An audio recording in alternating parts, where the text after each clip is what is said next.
बाबा आप कब आओगे? दीदी की शादी को कुछ दिन ही बचे हैं। बस बेटा 2-3 दिन का काम बाकी है, वो ख़त्म कर दूँ फिर आ जाऊँगा। तुम सबके लिए कुछ कपड़े भी खरीदे हैं और मैं नहीं चाहता कि मेरी बिटिया रानी की शादी में कोई कमी रहे, इसलिए कुछ पैसों का भी इंतजाम करके आ रहा हूँ। रमेश की 2 बेटियां और 1 बेटा था। बड़ी बेटी का रिश्ता तय हो चुका था और कुछ दिनों में उसकी शादी थी। उसी शादी के लिए कुछ पैसों का बंदोबस्त करने के लिए वह गया हुआ था ताकि अपनी बेटी की शादी बड़ी धूमधाम से करे और उसे किसी चीज़ की कमी ना हो। उसके ससुराल वाले और सारे मेहमान भी खुश रहे। वो गांव का रहने वाला अपने बच्चों के सपनों को पूरा करने के लिए शहर में जाकर मजदूरी करता था ताकि अपने बच्चों को खूब पढ़ाए लिखाए। दिन रात मेहनत करके मजदूरी करके अपने कुछ दोस्तों से पैसे उधार लेकर वो अपने गांव जाने के लिए ट्रेन में सवार हुआ। उसके सामने वाली सीट पर एक शादीशुदा जोड़ा बैठा हुआ था जिनकी गोद में कुछ ही महीने का बच्चा था जो पहली बार अपने नाना नानी से मिलने जा रहा था। बाजू वाली सीट पर बैठे दंपति के 2 बच्चे थे जो माता पिता के साथ खेल रहे थे और बहुत ही खुश नजर आ रहे थे क्योंकि वे लोग घूमने जा रहे थे। रमेश भी उन बच्चों को खुश देखकर मुस्कुरा रहा था। उसने अपने घर पर फोन करके बता दिया कि वो ट्रेन में बैठ चुका है और बस कुछ ही घंटे में अपने गांव पहुंच जाएगा। उसके आने की खबर सुनकर घर के सारे लोग खुशी से नहीं समा रहे थे। एक तो अपने पिता की आने की खुशी और साथ ही नए कपड़े गहने, इन सब की खुशी अलग से जो उनको लेकर आ रहा था। सफ़र काफ़ी लंबा था। ट्रेन में बैठे सारे यात्री एक दूसरे से अनजान जरूर थे मगर वह सब एक दूसरे से अपनी चीज़ मिल बांट कर खा रहे थे और एक दूसरे की जान पहचान भी कर रहे थे। वह सारे हंसते खेलते अपनी मंजिल की ओर बढ़ते जा रहे थे और आने वाले खतरे से अनजान थे।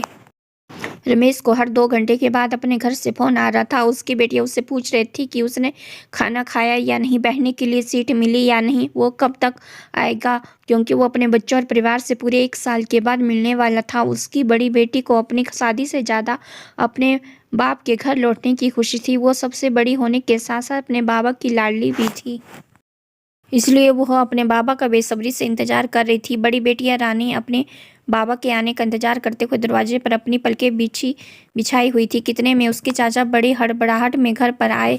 उनके चेहरे की हवा उड़ी हुई थी। उनको परेशान देखकर सारे घर वाले उनके पास आए तो चाचा ने एक ऐसी बात कही कि उसके पैरों तले से जमीन खिसक गई। बड़ी बेटी चिल्लाई, जल्दी फ़ोन लो, बाबा को कॉल करो। फ़ोन की घंटी बज रही थी लेकिन आगे से कोई जवाब नहीं मिल रहा था। परिवार वालों की बेचैनी और बढ़ती गई। बेटियों की आंखें आंसुओं से भर गई। बेटा भी बहुत छोटा था तो वह यह समझ नहीं पा रहा था और पत्नी के तो होश उड़े हुए थे। ऊपर वाले से अपने पिता की सलामती की दुआ कर ही बेटियां बार बार रमेश को फ़ोन कर रही थी। काफ़ी मरतबा फ़ोन लगाने के बाद किसी ने फ़ोन रिसीव कर लिया।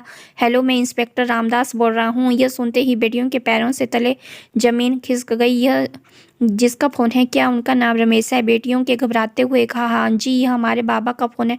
कहाँ है वो? अब तो ठीक है। सामने से इंस्पेक्टर साहब ने कहा, हमें बताते हुए बहुत दुख हो रहा है कि आपके पापा की ट्रेन दुर्घटना में मृत्यु हो गई। मैं आपके शहर का नाम और अस्पताल का पता बताता हूँ, आप वहाँ जाकर अपने पिता को ले जाना। इंस्पेक्टर साहब ने पता नोट कर दिया। एक ही पल में परिवार की सारी खुशियाँ बिखर गई। जिस घर में कुछ दिनों के बाद शहनाई बजने वाली थी वहाँ पर मातम पसर गया। वो ट्रेन जिसमें लोग बैठे हुए थे खुश नजर आ रहे थे, हंसते मुस्कुराते हुए अपनी मंजिल की ओर बढ़ते जा रहे थे। अब उनमें से हर तरफ जो है खुशी नजर आ रही थी। कोई अपनी बेटी की शादी पर गांव जा रहा था तो कोई अपने माता पिता को मिलने जा रहा था और कोई अपने बीमार रिश्तेदार को मिलने जा रहा था तो कोई बीमारी के कारण अस्पताल जाने के लिए घर से निकला था। क्या नज़ारा था वो, दिल दहला देने वाला। उनमें से किसी ने भी नहीं सोचा होगा कि कहीं मौत उनका इंतजार कर रही है। आशा करती हूँ आपको हमारी ये कहानी पसंद आई होगी। इस कहानी के बारे में आप लोगों की क्या राय है कमेंट बॉक्स में ज़रूर बताएं। कहानी अच्छी लगी तो कहानी को लाइक करें, चैनल को सब्सक्राइब करें और आगे इसी तरह की अच्छी अच्छी कहानियाँ देखने के लिए हमारे चैनल से बने रहे। धन्यवाद।